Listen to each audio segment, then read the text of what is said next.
जय भोलेनाथ दोस्तों।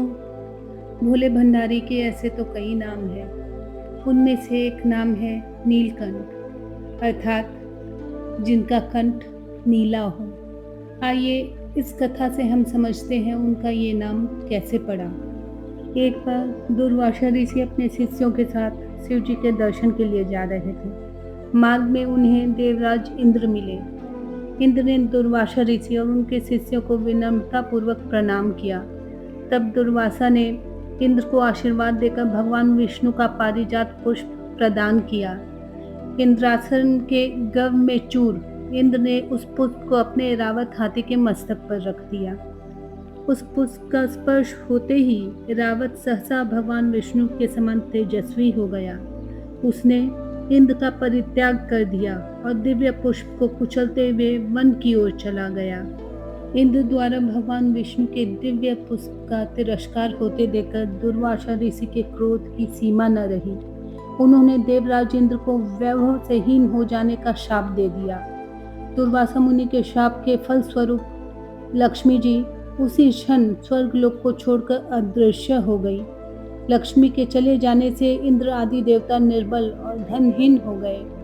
उनका वैभव लुप्त हो गया। इंद्र को बलहीन जानकर दैत्यों ने स्वर्ग पर आक्रमण कर दिया और देवगण को पराजित करके स्वर्ग के राज्य पर अपना परचम फहरा दिया। तब इंद्र, देवगुरु बृहस्पति और अन्य देवताओं के साथ ब्रह्मा जी की सभा में उपस्थित हुए।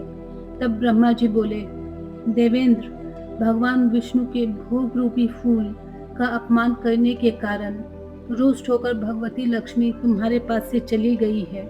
उन्हें पुनः प्रसन्न करने के लिए तुम भगवान नारायण की कृपा दृष्टि प्राप्त करो। उनके आशीर्वाद से ही तुम्हें खोया वैभव पुनः मिल जाएगा। इस प्रकार ब्रह्मा जी ने इंद्र को आश्वस्त किया और उन्हें लेकर भगवान विष्णु की शरण में पहुंचे। वहां भगवान विष्णु भगवती लक्ष्मी के साथ विराजमान थे। देवगण भगवान विष्णु की स्तुति करते हुए बोले, भगवान, आपके चरणों में हमारा बारंबार प्रणाम। भगवान, हम सब जिस उद्देश्य से आपकी शरण में आए हैं, कृपा करके आप उसे पूरा कीजिए। दुर्वासा ऋषि के शाप के कारण माता लक्ष्मी हमसे रुष्ट हो गई है और दैत्यों ने हमें पराजित कर स्वर्ग पर अधिकार कर लिया है। अब हम आपकी शरण में हैं, हमारी रक्षा कीजिए। भगवान विष्णु त्रिकालदर्शी हैं। वे पल भर में ही देवताओं के मन की बात जान गए। तब वे देवगण से अपने वैभव लौटाने के लिए दानवों से दोस्ती कर उनके साथ मिलकर समुद्र मंथन करने को बोले। उन्होंने समुद्र की गहराइयों में छिपे अमृत के कलश और मणि रत्नों के बारे में बताया कि उसे पाने से वे सभी फिर से वैभवशाली हो जाएंगे। भगवान विष्णु के कहे अनुसार इंद्र सहित सभी देवता दैत्यराज बलि के पास संधि का प्रस्ताव लेकर गए और उन्हें अमृत के बारे में बताकर समुद्र मंथन के लिए तैयार कर लिया। समुद्र मंथन के लिए समुद्र में मंदरांचल को स्थापित कर वासुकी नाग को रस्सी बनाया गया। तत्पश्चात दोनों पक्ष अमृत प्राप्ति के लिए समुद्र मंथन करने लगे। अमृत पाने की इच्छा से ही सभी बड़े जोश और वेग से मंथन कर रहे थे। सहसा तभी समुद्र में से कालकूट नामक भयंकर विष निकला। उस विष की अग्नि से 10 दिशाएं जलने लगी। समस्त प्राणियों में हाहाकार मच गया। देवताओं और दैत्यों सहित ऋषि मुनि, मनुष्य, गंधर्व और यक्ष आदि उस विष की गर्मी से जलने लगे। अब देवताओं की प्रार्थना पर भगवान शिव विष पान के लिए तैयार हो गए। उन्होंने भयंकर विष को अपनी हथेलियों में भरा और भगवान विष्णु का स्मरण कर उसे पी लिया। भगवान विष्णु अपने भक्तों के कष्ट हर लेते हैं। उन्होंने उस विष को शिव जी के कंठ में ही रोककर उसका प्रभाव समाप्त कर दिया। विष के कारण भगवान शिव का कंठ नीला पड़ गया और वे संसार में नीलकंठ के नाम से प्रसिद्ध हुए। जिस समय भगवान शिव विष पान कर रहे थे, उस समय विष की कुछ बूंदें नीचे गिर गईं, जिन्हें बिच्छू, सांप आदि जीवों और कुछ वनस्पतियों ने ग्रहण कर लिया। इसी विष के कारण वे विषैले हो गए। विष का प्रभाव समाप्त होने पर सभी देवगण भगवान शिव की जय जयकार करने लगे।